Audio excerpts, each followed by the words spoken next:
안녕하세요. 꼭 한번 사연을 올리고 싶던 40대 여성입니다. 바쁘게 살면서도 늘 이 채널을 켜두고 있답니다. 사람 사는 이야기들을 들으며 같이 욕도 하고 같이 울기도 하고 참 많은 감정을 느꼈던 채널이라 그런지 정감이 가는 거 있죠? 그런 채널에 드디어 제 사연을 올리다니 감개무량합니다. 항상 보면 가슴이 미어지고 가슴 속에서 분노가 차오르는 사연들이 많은데 과연 제 사연은 어떻게 보실지 너무 궁금하네요. 그럼 시작해 보겠습니다. 도시 빈민가가 바로 제가 살던 곳이었죠. 아직도 생각하면 인상이 써질 정도로 생각조차 하고 싶지 않은 그런 곳에서 줄곧 살았습니다. 자식이라고는 딱 저 하나뿐인데 저희 집은 참 힘들었어요.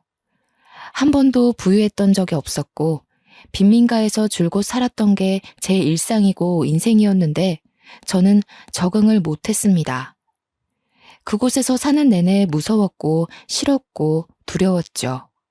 방음은 기대도 할 수 없었기에 지나가는 행인들의 웃음소리나 싸우는 소리 등의 별소리가 다 들렸거든요. 간혹 모두 잠든 새벽녘 누군가 고함이라도 치며 욕을 퍼부으면 전 그렇게 무서웠습니다. 밖에서 소리치는 그 사람이 꼭 저희 집에 들어와서 행패를 부릴 것 같았죠. 그렇게 허름했고 보안이라고 기대할 것도 없었습니다. 솔직히 말하면 어린 딸을 키우기에는 최악의 조건인 집이었죠. 물론 형편이 어려우니 어쩔 수 없다는 거 저도 잘 알았습니다. 그러나 제가 이해가 안 가는 부분들이 너무 많았어요. 저희 엄마께서는 골목길에서 김밥을 파셨습니다. 가게가 정식으로 있던 건 아니고 그냥 노점 느낌으로 파신 거지요. 하루 벌어먹고 사는 느낌이었고 저희 집은 이렇게 가난했는데도 엄마께서는 늘 배고픈 사람들에게 김밥을 나눠주셨습니다. 이렇게 되면 재료비만 나가고 버는 수익이 없으니 늘 마이너스가 될 수밖에 없잖아요. 형편이 좋아질래야 좋아질 수도 없었죠. 더 화가 나는 건 없는 살림에 빈민가 이웃들에게 도움을 참 많이도 줬다는 겁니다. 저희도 먹을 게 없어서 늘 배고프게 살아야 했는데 이 집 저 집 돌아다니며 반찬거리도 나눠주시고 김밥도 나눠주셨죠. 제 3자 입장에서 봤을 때는 참 훌륭하고 멋지다고 할 수 있지만 자식 입장에서는 결코 반가운 오지랖이 아니었습니다. 엄마가 이렇게 오지랖을 부리시며 살림을 마이너스로 만들고 있으면 아빠라도 바로 잡아주셨으면 참 좋았을 텐데 두 분은 아주 천생연분이셨죠. 아빠께서는 엄마 못지않게 참견이 많으신 분이셨고 뭔가를 보고 지나치지 못하는 성격이셨습니다. 예를 들어 누군가 괴롭힘을 당하는 것 같다 싶으면 그 현장에 가서 중재를 시키고 화해를 시킨 후 피해자 집까지 데려다주고 안전하게 들어가는 걸 봐야 직성이 풀리는 성격이셨죠. 너무 스트레스를 받았습니다. 정말 어린 나이에는 이런 부모님의 성향을 파악하지 못해서 그냥 저희 집은 가난한 줄 알았어요. 그런데 제가 겨우 10살쯤 되니 보이더라고요. 아, 우리 집은 가난할 수밖에 없구나 싶었습니다. 그래서 저는 이런 부모님께 10살 무렵 이른 사춘기가 온 아이 마냥 자주 투덜거렸죠. 엄마, 제발 김밥 좀 돈 주고 팔라고 했잖아. 나도 배고파 죽겠는데 왜 자꾸 다른 사람들만 챙기냐고. 엄마도 돈 주고 만들면서 왜 남한테 공짜로 주려고 그래? 엄마는 재료비 안 들어? 만드는 시간에 대한 돈은 누가 주는데? 아영아, 우리도 힘들지만 그래도 우리 식구들은 밥은 먹지? 정말 힘든 사람들은 이 밥 한 끼를 못 먹어서 고통스러워해. 조금 더 여유가 있는 우리가 베풀어야 하는 거야. 아, 우리가 왜 베풀기만 하냐고. 아무도 우리 집 안 도와주는데. 내 친구들이 뭐라는 줄 알아? 골목길 김밥 아줌마한테 가서 배고파요 하고 불쌍한 척하면 다 준다고 엄마를 바보 같다고 하잖아. 친구들이 엄마를 그렇게 말해서 속상했구나, 우리 딸이. 아, 몰라. 진짜 엄마 미워. 거기서 그렇게 김밥 좀 공짜로 주지 말라고. 저는 골목길에서 김밥 파는 엄마가 창피하거나 부끄러운 게 아니었습니다. 그건 부끄러운 일이 아니라고 생각을 했거든요. 그러나 그 김밥 아줌마가 제 엄마인 걸 모르는 친구들이 자꾸 엄마 욕을 하는 게 너무 싫었던 거죠. 친구들 사이에서 김밥 아줌마는 아주 유명했습니다. 배고프다고 조금만 불쌍한 척하면 김밥 한 줄을 주고 더 불쌍한 척하면 두 줄도 준다고 말이죠. 하나뿐인 제 엄마가 친구들 사이에서 놀림거리가 되는 걸 누가 좋아하겠습니까? 저는 그게 너무 싫었던 겁니다. 그러나 제가 이렇게 말해도 변하는 건 하나도 없었어요. 시간이 갈수록 부모님께 불만은 커져만 갔고 저는 부모님과 대화도 잘 하지 않고 매일같이 뾰루퉁하게 삐져 있었습니다. 그러던 어느 날 너무 큰일이 벌어졌죠. 여느 때처럼 학교를 마치고 집에 가는 길에 골목길을 괜히 쓱 봤는데 엄마가 안 계시는 겁니다. 제가 늘 뾰루퉁한 표정으로 엄마를 쳐다보면 활짝 웃으며 인사를 해주셨고 비가 오나 눈이 오나 김밥을 파셨던 엄마가 안 계실 리가 없었죠. 뭔가 이상하다 싶었지만 혹시 집에 계시지 않을까라는 기대감에 집으로 막 뛰어갔습니다. 그리고 그날 처음으로 밤늦게까지 혼자 집에 있어야 했어요. 부모님과 있어도 무서운 그 집에 이유도 모른 채 밤늦게 부모님을 기다리던 저는 공포에 질려 펑펑 울고 말았어요. 울다 잠이 들었는데 엄마께서 뒤늦게 오셔서 정말 슬픈 얼굴로 저를 끌어안고 오열을 하셨죠. 그런 저는 못나게도 왜 늦게 나타났냐며 원망의 말만 내뱉고 말았습니다. 어떻게 나 혼자 두고 지금 올 수 있어? 나 얼마나 무서웠는지 알아? 엄마가 어떻게 된 줄 알았잖아. 하영아, 우리 이제 어쩌면 좋니? 뭐를, 왜 자꾸 우는데? 무서웠던 건 난데. 하영아, 우리 딸, 어떡해 정말.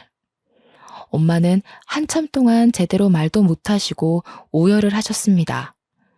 뾰루퉁하게 엄마한테 투덜거리던 저도 뭔가 심상치 않은 분위기를 감지했어요.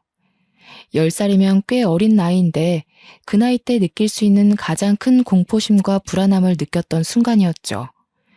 저는 점점 말이 없어졌고 엄마의 눈물이 멈추길 기다렸습니다. 한참을 오열하시던 엄마는 제 머리를 쓸어 넘기시고 얼굴을 만지시길 몇 번을 반복하셨을까요? 어렵사리 입을 여셨습니다. 아빠께서 하늘나라로 가셨다고 말이죠. 처음에 엄마께 이 말을 듣고는 아무 생각이 나지 않았어요. 아빠가 하늘나라로 갔다는 것 자체가 실감이 나지 않았습니다. 분명 오늘 아침까지만 해도 아빠랑 인사도 하고 장난도 쳤으니 말이죠. 거기다 고개를 돌려 집을 봤는데 여전히 아빠의 흔적이 다 그대로인데 어떻게 아빠가 하늘나라로 갔다는 건지 모르겠더라고요. 저는 울지도 않았고 그냥 가만히 멍하게 있었습니다. 한참을 엄마와 시간을 보내고 대화를 한 후 장례식장으로 갔는데 아빠 영정사진을 보고 조금씩 감정이 이상했어요. 너무 어려서 저게 영정사진인지도 몰랐고 그냥 아빠 사진이 큼직하게 있다는 정도로 인식했는데 아빠 지인들과 가족들이 너무나도 슬프게 우는 겁니다. 그리고 모두 저를 발견하자마자 이제 어떡하냐며 통곡을 하시는데 그때서야 아빠 없는 현실이 조금씩 실감났어요. 아빠가 정말 세상을 떠나셨더라고요. 제가 고작 10살이었고 아직 하고 싶은 것도 많았고 못 해본 게 너무 많았는데 그냥 그렇게 하루아침에 가셨습니다. 솔직히 이별이란 게 뭔지 제대로 느끼지도 못할 나이에 아빠를 보내야 해서 마음껏 아파하지도 못했습니다. 그런데 더 아픈 건 아빠가 하늘나라로 가신 이유였죠. 불의를 보면 못 참는 우리 아빠가 길을 걷다가 동네 양아치들에게 맡고 있는 남학생을 발견했다고 합니다. 그런데 학생들끼리 치고받고 싸우는 수준이 아니라 정말 심각하게 구타를 당하고 있었고 이건 아빠가 나선다고 중재될 게 아니었죠. 당연히 경찰을 불러서 해결을 했어야 했는데 아빠는 다급한 마음에 스스로 나섰고 학생을 지키기 위해 대신 심한 폭행을 당하셨습니다. 폭행의 정도가 너무 심했고 아빠는 어떻게 해보지도 못하시고 현장에서 심장마비로 가셨다고 하셨죠. 너무 억울하고 분하지만 안타까운 건 제가 너무 어렸고 엄마께서는 그 당시에 아빠를 잃고 경황이 없으셔서 그 양아치들에 대한 법적 조치를 제대로 하지도 못하셨습니다. 한 가정의 가장을 하루아침에 떠나보내게 만든 그 양아치 학생들은 고작 강제 전학 조치만 내려졌죠. 지금 생각해도 너무 분하고 열받는 처분이지만 이미 시간이 너무 흘러 어쩔 수도 없었습니다. 명백하게 사람을 죽였는데 어떻게 강제 전학 가는 걸로 끝이 났을까요? 그들에게 강제 전학은 벌도 아니었을 겁니다. 그저 다른 학교로 가서도 똑같은 짓을 하고 있을 아주 쓰레기 같은 놈들이겠죠.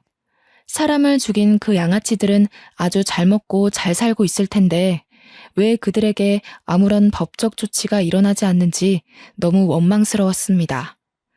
아빠께서 하루아침에 허망하게 떠나신 후 저희 집은 말할 것도 없이 힘들었어요. 안 그래도 경제적으로 힘들었던 집이었지만 더 심각했죠. 아빠께서는 원래 동네 이발소를 운영하셨습니다. 그런데 문제는 엄마처럼 남을 돕기 위해 운영한 것이지 돈을 벌 목적이 아니셨습니다. 워낙 빈곤한 동네이니 돈 없는 어르신들에게는 늘 무료로 이발을 해주셔서 솔직히 수입은 거의 없는 편이었죠. 사실 엄마보다 아빠가 더 심하셨어요. 이발소에 손님이 없으면 아예 이발소 문을 닫아버리고 미용 장비들을 챙겨서 이리저리 돌아다니거나 거동이 어려우신 어르신을 집으로 직접 가서 무료로 이발을 해주셨어요. 저희 부모님 참 선하고 좋으신 분들이지요. 그러나 어린 저는 무턱대고 남을 돕는 부모님을 이해할 수 없겠더라고요. 어린 딸 자식이 있는 가장이 어떻게 목숨까지 걸고 남을 돕습니까? 그 당시에 저는 아빠에 대한 원망이 너무 컸습니다. 생판 모르는 남을 목숨까지 도와줄 때 집에 있을 가족들 생각은 한 번도 하지 않았을 겁니다. 엄마도 아빠도 한평생을 이렇게 사셨던 분들이니 재산이랄 것도 없었고 엄마와 저는 생계 유지가 곤란했습니다. 그럼에도 불구하고 여전히 엄마는 김밥을 무료로 나눠줬고 저는 미칠 것 같았죠. 정말 부부는 닮는다더니 저희 부모님은 하늘이 맺어준 인연이 아닐까 싶습니다. 아빠께서 가신 후 저희 모녀 사이는 벌어질 대로 벌어졌어요. 엄마와 더는 다투기도 싫었고 그냥 빨리 크고 싶었습니다. 하루빨리 나이가 들어 독립하고 싶었죠. 그러던 중 아빠 사망보험금이 아주 조금 나왔고 엄마께서는 그걸로 아주 작은 김밥집을 아예 차리셨습니다. 솔직히 이때 조금은 기대했어요. 제가 아무리 말은 이렇게 했어도 하나뿐인 가족이고 엄마인데 왜 싫기만 하겠습니까? 아빠 목숨값이기도 하고 정말 어렵게 차린 가게이니 엄마께서 제대로 가게 운영을 해주시길 기대했습니다. 엄마가 오픈하신 김밥집이 학교 근처라 하굣길에 궁금한 마음에 가봤어요. 그런데 멀리서 봐도 김밥집 앞에 줄이 정말 길게 서 있는 겁니다. 전 너무 놀랐고 기쁜 마음과 자랑스러운 마음에 엄마께 달려갔죠. 거기에는 학교 친구들도 있었고 처음으로 저희 엄마라고 소개를 했습니다. 뭐야? 너도 김밥 먹으러 왔냐? 아니, 여기 우리 엄마 가게인데? 너희 우리 엄마 김밥 먹으러 온 거야? 아, 너희 엄마구나. 아줌마, 저 아영이랑 같은 반 친구인데 세 줄 주세요. 배가 너무 고파요. 저도요. 저도 아영이랑 같은 반이니까 세 줄 주세요. 뭐야, 엄마? 또 돈 안 받고 김밥 팔고 있는 거야? 그래서 이렇게 줄이 긴 거였어? 아영아, 우선 정신 없으니까 집에서 말하게 가 있어. 너희들이 아영이 친구였구나. 여기 앞에 놓인 거 다 가져가. 맛있게 먹고 우리 아영이랑 사이좋게 잘 지내. 배고프면 언제든 와서 먹고. 저는 이때 정말 화도 안 나고 절망했고 엄마가 정말 너무 싫었습니다. 아빠께서 그렇게 돌아가시고 분명 엄마도 느끼신 게 있으실 텐데 어떻게 이럴 수 있나 싶었죠. 지금 당장 우리가 돈이 없어서 먹고 사는 게 힘든데 우리보다 더 못 먹고 사는 이웃들뿐 아니라 더 잘 사는 이웃들까지 그냥 별의별 사람들을 다 챙기는 엄마를 이해할 수 없었습니다. 아직도 가슴 속에 응어리로 자리 잡고 있는 아픔들이 있거든요. 초등학교 입학할 때 그 어린 나이에 저는 친구들에게 큰 놀림을 당했었죠. 수도가 끊길 때가 많아서 마음껏 씻지를 못했습니다. 그렇다 보니 옷매무새가 깨끗한 것도 아니었고 살도 새까맣게 때가 타 있으니 늘 놀림거리였죠. 심지어 옷은 늘 같은 것을 입다 보니 해져 있어서 친구들은 저를 보고 냄새나는 거지라고 놀렸어요. 제가 이렇게 놀림 당하는 걸 엄마께서는 알고 계셨는데 우는 제게 이런 말씀을 하셨습니다. 우리보다 더 못 사는 사람들이나 도움을 필요로 하는 사람은 늘 도와줘야 한다고 말이죠. 안 그래도 엄마에게 감정이 좋지 않았는데 그 순간 모든 기대가 무너졌고 그 이후 저는 엄마는 어떤 소통도 하지 않았습니다. 그렇게 사춘기가 되었고 저는 꽤 엇나가는 삶을 살았어요. 지금 생각해보면 후회스럽고 창피하지만 중학교를 다니며 나쁜 건 다 했습니다. 우연히 어울리게 된 친구들이 길거리에서 담배 피고 나쁜 짓 하는 양아치들과 친했는데 저도 자연스럽게 그 무리에 섞여 놀았죠. 그 무리에 섞이면서 들어가기 싫던 집도 잘 안 들어가거나 아주 늦은 시간에 들어갔고 또 담배까지 배워버리고 말았습니다. 이렇게 망가지고 있는 제 모습을 굳이 엄마께 숨기지도 않았어요. 중학생이 저런 행동을 하고 다니면 너무 큰 잘못이기에 최소한 숨기고 조심하는 모습이라도 보이는 게 정상인데 저는 담배를 피우고 냄새가 나던 말던 신경도 쓰지 않고 집에 들어갔습니다. 정말 미련하고 멍청한 행동을 엄마에게 반항을 한 거죠. 이렇게 망가지고 엇나가는 저를 보며 엄마께서는 반응하셨고 많이 우셨습니다. 하나영, 너 정말 이럴 거야? 너 지금 나이가 몇 살인데 집에도 안 들어오고 담배를 피워. 내가 보여? 오래 살고 볼 일이네? 몇 년 만에 내가 보이는 거야? 아영아, 제발 이러면 안 돼. 아영아, 착하게 살아야 복이 오는 법이야. 응? 너 정말 아빠도 없는데 너까지 이러면 엄마 억장 무너져 이거사. 이제야 억장이 무너져?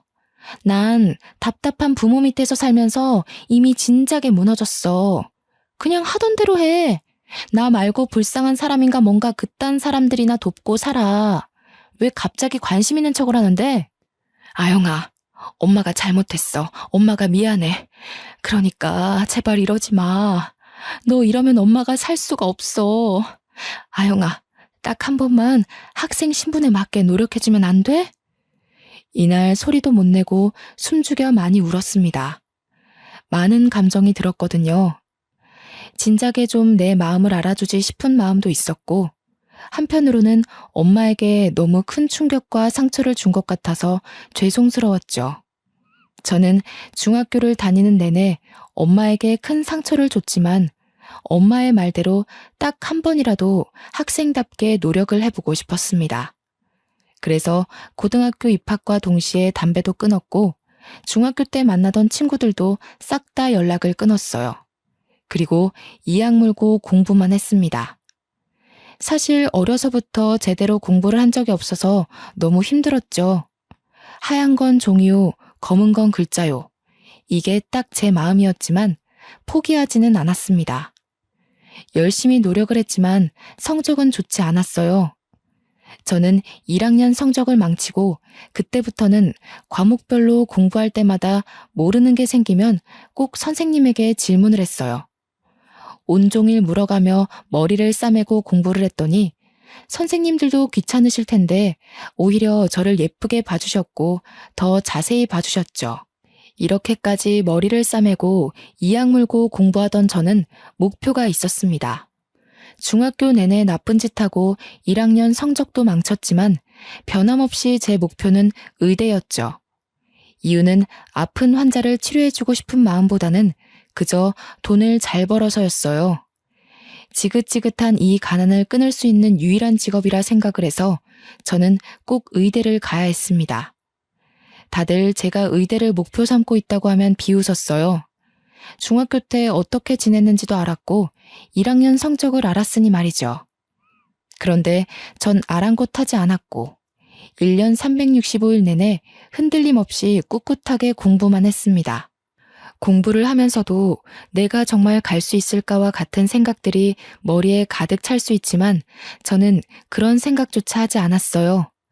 아무 생각 없이 공부만 하는 저를 보며 엄마께서도 묵묵히 케어를 해주셨습니다. 제가 공부하던 이때가 집이 가장 조용했던 시기였죠. 그 흔한 밥 먹어라는 말도 하지 않으셨고 상을 차려두고 조용히 기다려주셨어요. 알아서 공부하다 흐름에 맞춰 밥을 먹고 또 공부를 할 수 있도록 말이죠. 그렇게 공부를 한 결과 제가 머리가 있었는지 정말 남들보다 너무 늦었고 부족한 게 많았는데 수능 성적으로 진짜 꿈에 그리던 의대를 합격하게 되었습니다. 솔직히 저도 놀라웠어요. 공부를 하는 동안 스스로를 의심한 적은 없지만 확신한 적도 없었거든요. 제 합격 결과를 듣고 저희 엄마는 정말 행복에 겨운 눈물을 펑펑 쏟으셨습니다. 엄마, 나 할 말 있는데. 그 결과 나왔지? 우리 딸 괜찮아. 의대만 뭐 대학이야? 그렇게 노력한 모습으로도 엄마는 충분해. 고생했어, 우리 딸. 의대 안 가도 괜찮아? 그럼 엄마가 뭐 아영이 너 의사 만들려고 공부시켰나? 괜찮아, 기죽지 마. 어쩌지? 나 의대 합격이래, 엄마. 나 너무 신기해, 진짜로. 뭐? 그게 사실이야? 세상에, 장하다, 우리 딸. 어휴, 이것 봐. 엄마는 아영이 너가 해낼 줄 알았어. 고생했다, 고생했어. 세상에. 엄마께서 너무 행복한 눈물을 흘리시니까 제가 다 기분이 좋더라고요. 이제 정말 행복한 일만 남았다는 생각에 설레고 기뻤습니다. 남들에 비하면 짧지만 그래도 제 고등학교 시절을 떠올리면 정말 깨어있는 시간 동안 공부한 거 말고는 한 게 없을 정도로 열심히 해서 얻은 결과라고 생각해요. 엄마와도 사이가 좋아졌지만 약간 서먹한 게 있었는데 의대 합격을 계기로 더 친해져야겠다고 생각을 했는데 예상치 못한 일이 벌어졌습니다. 엄마께서는 제게 할 말이 있다며 분위기를 잡으셨고 마주 앉아 대화를 나눴죠. 할 말이 뭐길래 이렇게 분위기를 잡아? 무슨 안 좋은 일 있는 거야? 이거 받아. 500만 원이고 너 자취방 보증금이야. 자취할 곳도 얼른 구하고 등록금도 얼른 벌어. 엄마 왜 그래? 무슨 소리를 하는 거야? 엄마는 너 보증금 500만 원만 줄 거니까 너가 등록금 내고 다니라고. 그리고 자취할 집도 빨리 알아봐야 할 거야. 좋은 집은 빨리 나가거든. 엄마, 진짜 너무한 거 아니야? 말이 아다르고 어다르다고. 우리 집 형편 뻔히 알아서 등록금 내주는 건 기대도 안 했는데 어떻게 이렇게 말할 수 있어? 생판 모르는 남들은 그렇게 잘만 도우면서 하나뿐인 딸은 서울 가서 혼자 살아야 하는데 500만 원 쥐어주고 집도 알아서 구하고 학교도 알아서 다녀라 이거야? 아영아, 엄마가 늘 말했잖아. 생판 모르는 남이 아니라 어렵고 도움이 필요한 사람을 돕는 거라고. 아무튼 그렇게 알고 있어. 엄마는 김밥 재료 준비해야겠다. 저는 너무 충격적이었습니다. 돈을 기대한 건 아니었지만 적어도 딸이 타지살이를 하게 되면 당연히 걱정스러운 마음에 같이 올라가서 집도 같이 알아보고 계약을 하는 게 엄마 마음 아닌가요? 저 당시에 제 마음은 500만 원 쥐어주고 너 살 집까지는 구해줬으니 이제 알아서 살으라고 하는 것 같았습니다. 그래서 너무 서운했고 마음이 아팠어요. 의대는 등록금도 너무 비싸고 심지어 6년 동안 공부해야 돼서 돈이 많이 필요했기에 막막했습니다. 그렇게 꿈꾸던 의대에 합격해놓고 이렇게 슬플 줄은 몰랐죠. 비록 중학생 때 정말 나쁜 행동을 했었지만 고등학생 때 정신을 차리며 의대 합격이라는 기쁨을 엄마께 안겨드리면서 모녀 사이가 많이 회복될 거라고 기대를 했습니다. 그러나 그 말을 듣고 다시 한번 굳게 마음이 다쳤죠. 홀로 서울에 어렵게 터를 잡았지만 당장 먹고 살 게 문제였습니다. 여전히 공부에 손을 놓을 수는 없었고 일은 해야 했기에 너무 막막했어요. 한참을 고민한 끝에 저는 제 학부를 강조해서 고액 과외들만 하며 돈을 벌어서 공부를 했고 정말 힘겹게 의대를 졸업했습니다. 다시 대학생으로 돌아가라고 하면 죽어도 돌아가지 못할 정도로 힘들게 살았죠. 제가 이렇게 사는 동안 엄마께서는 걱정도 하지 않으셨습니다. 한 달에 한 번씩 전화하며 잘 지내냐 물으셨고 잘 지낸다고 말하면 알겠다며 바로 끊는 게 전부였죠. 그렇다 보니 엄마에 대한 애정이 없었습니다. 가족이래 봤자 겨우 엄마 혼자인데도 저는 가족을 챙기지 않았습니다. 그렇게 살다 제가 대학병원 인턴 1년차 때 엄마가 다른 병원 응급실에 쓰러졌다는 연락을 받았죠. 보호자가 저뿐이라 급하게 연락을 받았습니다. 저는 이때 불효녀인 저를 원망하고 또 원망할 수밖에 없었어요. 급하게 엄마가 계신 응급실로 갔는데 피검사를 했더니 간암이 의심되어 정밀검사가 필요하다는 말을 들었습니다. 전혀 몰랐는데 저를 서울로 보낸 후 엄마께서는 극심한 외로움에 매일 소주 한 병씩 습관처럼 마셨다고 하셨죠. 의식이 없는 엄마의 얼굴을 뚫어져라 보는데 제가 무심했던 사이 엄마가 너무 나이 드신 게 눈에 보여 눈물을 하염없이 흘렀습니다.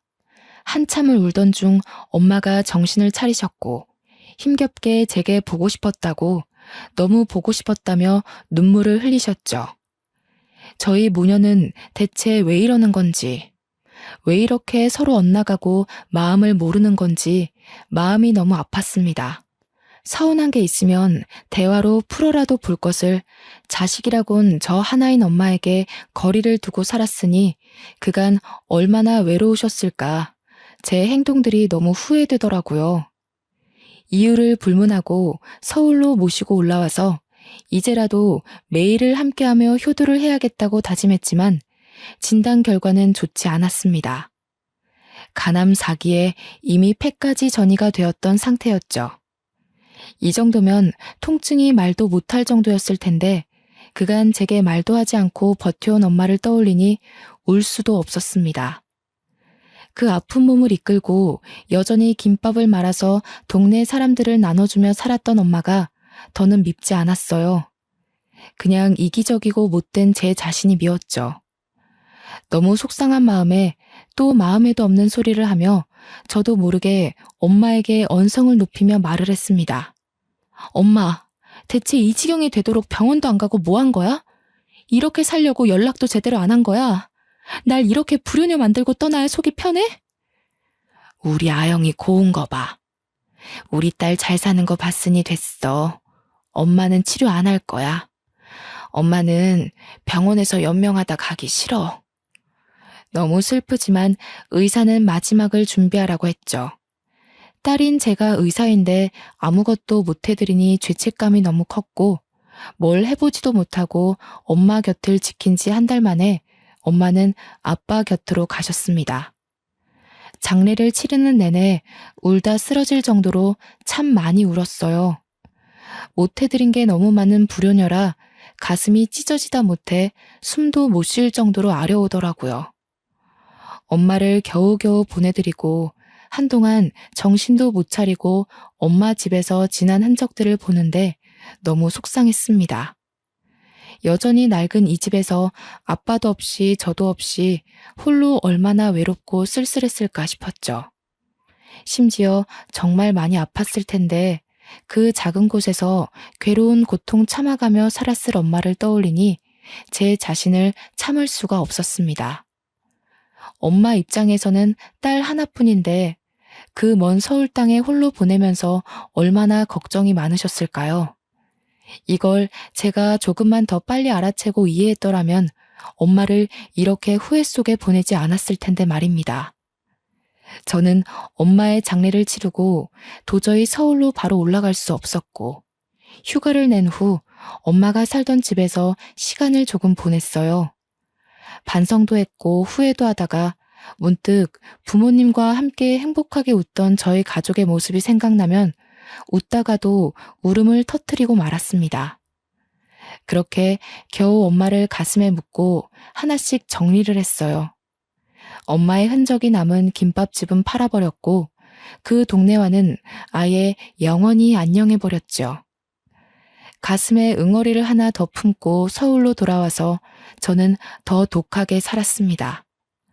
레지던트 생활을 끝낸 후 이비인후과 전문의가 되었는데 이때 동네 병원을 개원할 수 있었지만 아직 돈이 그렇게 여유롭지 않아서 종합병원에 들어갔죠. 혼자 생활이 점점 익숙해지다 보니 외롭기도 하고 남자를 만나볼까라는 생각이 들더라고요. 마음도 많이 평온해졌고 여유도 생겼거든요. 그래서 소개팅을 많이 했었는데 하나같이 다 별로였습니다. 의사인 걸 알고 나오니 대놓고 얼마를 버냐고 묻질 않나. 제가 의사라서 나온 사람들도 있고 그냥 다 조건 보고 나온 사람들이라 정 떨어져서 싫더라고요. 소개팅도 지치고 힘들어서 연애도 포기하려고 할 때쯤 정말 마지막이라는 생각으로 소개팅을 했는데 거기서 원하는 상대를 만났습니다. 그 남자는 변호사였는데 돈을 많이 벌어서 그런지 소개팅 내내 제 재산에는 전혀 관심이 없었고 그저 매너 있고 아주 젠틀한 남자였습니다. 이 남자와 호감을 갖고 잘 만나다 결국 연애를 시작했는데 얼마나 사람이 진중한지 손도 한 달 만에 조심스럽게 잡더라고요. 그렇게 1년을 만나고 남자친구와 결혼을 다짐했습니다. 외로운 내게도 드디어 가족이 생긴다는 기쁨에 묘한 감정이 들었는데 변수가 있었어요. 예비 시모가 아주 심상치 않은 사람이었죠. 예비 시모는 제게 대놓고 본인 집안은 남부러울 거 없는 집안이라는 걸 강조했고 개원한 의사도 아닌 고하면 숙이고 들어와라며 눈치를 주셨습니다. 몰랐는데 아주버님이 검사고 예비 남편이 변호사인 법조인 집안이었습니다. 예비 시부는 고위 공직자였다가 퇴직하셨고 시모랑은 이미 이혼하시고 지금 시모는 재혼을 하신 새어머니였죠. 한마디로 제게 눈을 부라리며 뭐라고 하던 예비 시모는 새어머니였습니다. 예비 시모는 솔직히 정말 너무 사치스럽고 싸 보였어요. 명품으로 도배를 하고 향수 냄새가 아주 진동을 하는데 첫인상이 아주 별로였죠. 심지어 예비 시댁 집안에서 아무도 제게 뭐라고 안 하는데 보잘것없어 보이는 예비 시모만 자존심 세워가며 제 길을 누르려 애썼습니다. 그러나 저는 절대 쉽게 지지 않는 성격이라 굳이 남자친구에게 말하지 않고 예비 시모를 상대해주고 있었죠.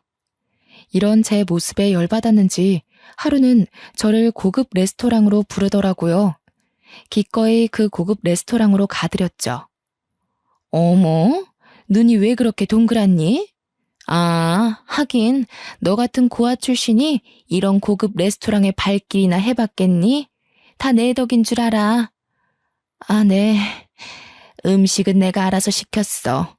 어차피 넌 고아 출신이라 메뉴판 봐도 모를 것 같아서.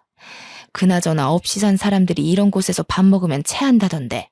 너 뭐 소화제라도 먹어야 하는 거 아니니? 저기 어머님, 저 이미 여기 수차례 와봤고요. 이 코스 얼마나 한다고 그러세요? 저 의사예요, 어머님. 버는 돈이 있는데 고작 이런 걸로 덜덜 떨겠어요? 그리고 말끝마다 고아 출신 하시는데 제가 반대로 어머님한테 새어머니라고 하시면 좋으세요? 뭐야? 너 미쳤어? 새어머니? 너 이거 감당해야 할 거야? 감당이라... 아, 뭐 고자질 하시게요? 하세요. 상관없거든요. 못할 말 뱉으신 건 어머님이니까 전 괜찮아요. 아, 참고로 이 대화는 녹음했으니까 수정하지 마시고 있는 그대로 고자질 하세요, 어머님. 말끝마다 고아라고 말하며 무시하는 예비 시모에게 그대로 되갚아주자 제 얼굴에 와인을 확 뿌리며 소리를 지르더군요. 순식간에 주변 사람들 모두 웅성거리며 시선이 집중되었지만 아랑곳하지 않고 끝까지 까랑까랑하게 말씀하셨죠. 야, 고아 따위가 어디서 감히 자존심을 세우고 있어? 내가 너보다 훨씬 오래 살았는데 감히 너 따위가 누굴 가르치고 있어? 너 의사 배지 달면 뭐 인생이 바뀔 줄 알았어? 착각하지 마. 그래봤자 넌 부모도 없고 쓸모도 없는 고아년이야. 겸상해주니까 이게 기어오르고 있네. 그때 레스토랑 주인이 갑자기 제게 다가와 말을 걸었습니다. 저 말씀 중에 죄송하지만 혹시 한동현 씨 딸 하나영 씨 맞으세요? 네, 맞는데 저희 아빠 이름을 어떻게 아세요? 맞구나. 아영이 정말 반갑다. 아니, 그나저나 어쩌다 이런 수준 떨어지는 여자랑 겸상을 하고 있는 거야? 저에게 아버지 성함을 묻고는 갑자기 저한테 아는 체를 하시더라고요.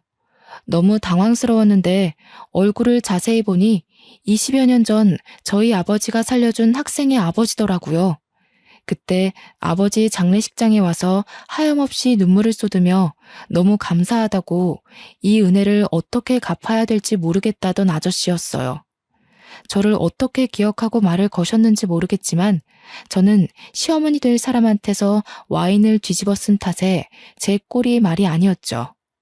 아저씨는 제게 깨끗한 수건을 가져다 주시고는 예비 시모에게 당장 경찰 부를 테니 영업 방해죄로 신고하겠다고 으름장을 놓으셨어요. 뭐야? 이 레스토랑 주인이랑 네가 어떻게 아는 사이야? 참나, 너 때문에 수준 떨어져서 내가 다시는 이 레스토랑 안 온다. 어쩜 고아년한테 아는 체를 하지? 격식 떨어지게.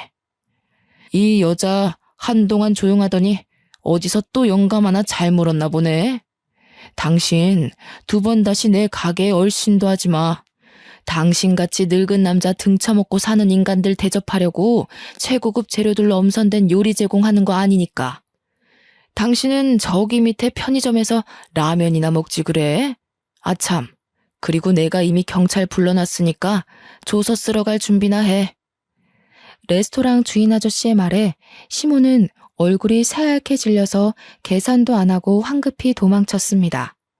격식 떨어지는 발걸음으로 말이에요. 그 여자가 레스토랑을 떠나고 저는 직원 휴게실로 들어가서 아저씨가 주신 옷으로 갈아입었습니다. 몇십 년 만에 보는 얼굴이라 저도 너무 반갑더라고요. 뒤늦은 회포를 풀듯 저희는 가게가 마감할 때까지 서로의 안부를 물었습니다. 내가 너를 얼마나 찾고 있었는데 이렇게 만나니? 세상에. 너네 아버지가 우리 수호 살려주고 황망히 떠날 때 억장이 무너지는 줄 알았단다. 왜 신은 착한 사람을 먼저 데려가시는 건지. 너네 부모님이 얼마나 착한 분들이신데 아직도 너네 어머님이 싸주신 김밥이 생각난단다. 그래서 김밥집도 찾아가 봤는데 이미 가게를 정리했더구나. 어머님은 잘 살고 계시니? 아, 저희 어머니 4년 전에 돌아가셨어요. 제가 말을 안 해서 모르셨겠네요. 간암 때문에 그렇게 됐습니다. 아이고, 내가 너네 부모님한테 갚을 은혜를 어떻게 갚으라고 이렇게 급하게 떠나신 거니? 난 아직도 너네 부모님을 뵐 면목이 없구나. 찢어지게 가난했던 우리 가족, 그리고 우리 수호를 살려준 너희 집에 보답하기 위해 돈을 모았단다. 자, 이것 받으렴. 그렇게 건네받은 통장에는 무려 20억이 들어있었습니다. 손사래를 치며 너무 큰 돈이라 받을 수 없다고 했지만 아저씨는 눈물까지 보이시며 제발 받아달라고 죽기 전에 꼭 은혜를 갚아야 한다며 통장을 제 손에 쥐어주셨어요. 아영아, 아저씨가 요식업으로 정말 성공했거든. 고급 레스토랑만 해도 전국에 수십 개 차렸어. 여기가 본점이고. 내가 언젠가 너희 가족 만나면 꼭 주려고 모아둔 돈이야. 드디어 줄 수 있다니 너무 기쁘다, 아영아. 이것밖에 못 줘서 아저씨가 너무 미안해. 그렇게 20년간 쌓인 이야기 보따리를 풀었고 아저씨는 우리 부모님한테 은혜를 갚고 싶은 분들이 정말 많다고 하시며 옛 동네에 사셨던 주민들에게도 소식을 전해주셨습니다. 아저씨의 차를 타고 다 함께 부모님 빈소에 인사를 하러 갔습니다. 세상에, 아영엄마, 뭐가 그렇게 급하다고 떠났어. 내가 아영엄마가 싸준 김밥 덕분에 죽고 싶은 마음을 꾹 참고 매일매일 살려고 노력했어. 그 김밥 없었으면 우리 가족은 다 굶어 죽고 이 세상에 없었을 거야.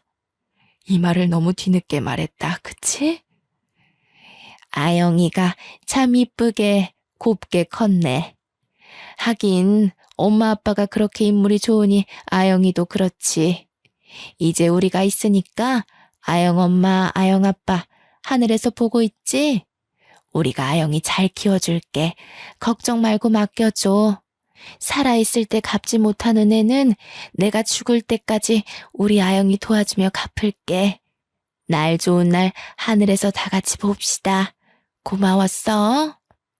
아휴, 왜 이렇게 눈물이 나는지 모르겠네. 그동안 얼마나 마음고생이 심했어, 그래. 고생했다. 고생했어. 이제는 여기가 다 이모고 삼촌이고 엄마고 아빠라 생각하고 살아라. 아영아, 알겠지? 다들 왜 우세요, 좋은 날에.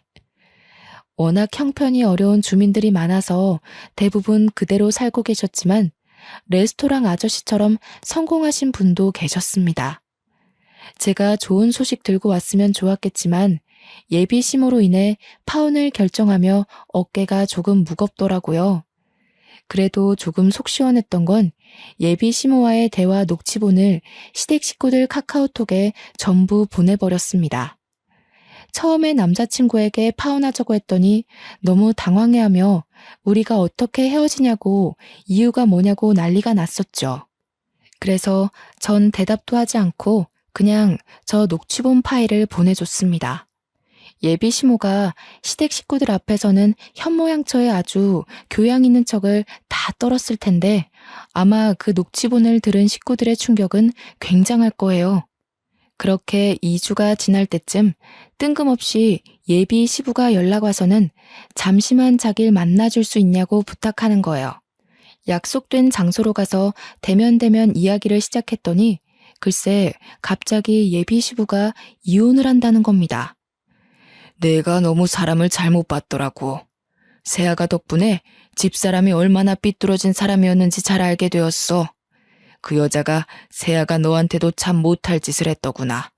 내가 대신 사과하마. 재혼할 때만 해도 이런 사람이 아니었는데 돈에 눈이 멀어서 지금은 지독한 여자가 되었더구나. 그래서 나는 이혼을 할 거란다. 세아가 너는 파혼하지 말아다오. 우리 집에 다시는 그 여자가 발붙일 수 없도록 신경 쓸 테니 지난 날은 잊고 우리 아들과 다시 결혼 진행할 수는 없겠니? 진심 어린 예비 시부의 사과에 저는 고민을 했습니다.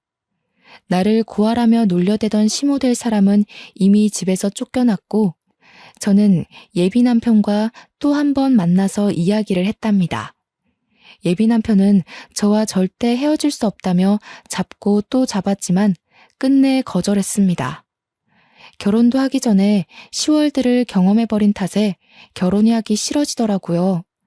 그리고 예비 남편도 전 시모가 제게 막말을 할 때 모른 척 듣고만 있던 적도 있었고요. 그래서 그냥 결혼을 포기했습니다. 또 언젠가 정말 좋은 사람을 만나면 결혼에 대한 생각이 바뀔 수 있겠지만 현재는 결혼에 대한 확신이 들지 않았거든요. 그렇게 파혼을 한 뒤 저는 혼자 조용히 살고 있습니다. 레스토랑 아저씨께 받은 20억과 저를 또 돕고 싶다는 주민의 도움으로 제 개인 병원을 개원했고 이제서야 부모님의 그 선한 마음이 조금은 이해가 가서 휴무에는 시골에서 의료봉사를 다니고 있답니다. 부모님이 남을 돕는 걸 그렇게 싫어했던 제가 결국 부모님이 도운 분들에게 은혜를 대신 받는 게 조금 부끄럽긴 합니다. 그래서 앞으로 부모님의 마음을 더욱 헤아리고 이해하며 남은 여생은 부모님처럼 남에게 베푸는 삶을 살고 싶습니다. 제 사연을 끝까지 봐주셔서 감사합니다.